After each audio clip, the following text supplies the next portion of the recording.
Shalom à tous, je suis le frère Orphée et je vais vous faire part par cette vidéo de ce que j'ai compris du culte d'aujourd'hui.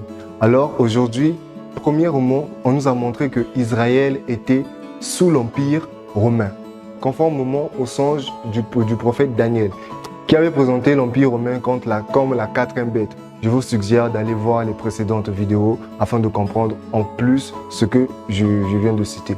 Alors, par là, on a compris que le Seigneur Jésus, en venant au monde, est né au temps de la domination de Rome sur Israël.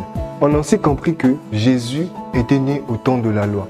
Et pour appuyer cela, on a vu comment est-ce que le 8e jour, il a été circoncis. Et ça, conformément à la loi de Moïse. En cela, on comprend que Jésus, en venant au monde et même en grandissant, il était encore sous le temps de la loi. Car la grâce n'a été inaugurée qu'à la croix.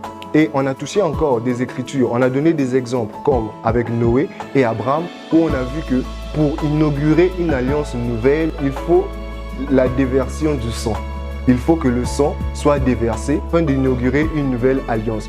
En cela, on a compris que ce soit dans Matthieu, en tout cas du moins le début du chapitre, le début du livre, dans Luc ou dans Jean, tout le début de ces livres-là, Jésus est encore sous la loi. La grâce ne commence qu'à la croix parce que c'est à ce moment-là que le sang a réellement coulé. Plus, le troisième point qu'on a touché ce matin, c'est en ce qui concerne la loi et la grâce. Et en lisant Jean chapitre 1, le verset 17, on a compris que la loi a été donnée par Moïse. En cela, on comprend que Moïse n'a été en réalité qu'un intermédiaire entre Dieu et le peuple, afin de transmettre la loi du Seigneur au peuple. Mais la grâce et la vérité, contrairement avec Moïse, est venue par Christ. Par là, on comprend que celui qui donne est déjà présent, tandis que celui qui vient avec la grâce et la vérité doit quitter le ciel pour venir auprès de nous. En cela, on comprend que la grâce, c'est le fait d'être élu par Dieu sans mérite. Et la vérité, c'est le fait de pouvoir être délivré, car la Bible dit « Vous connaîtrez la vérité et la vérité vous affranchira ».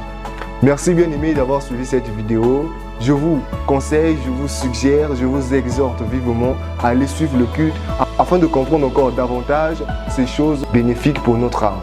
Une seule date, n'oubliez pas, du 20 au 22 décembre 2024, nous avons un séminaire dont le thème est la puissance de l'évangile. Je vous invite à venir voir le Seigneur Jésus à l'œuvre. Merci.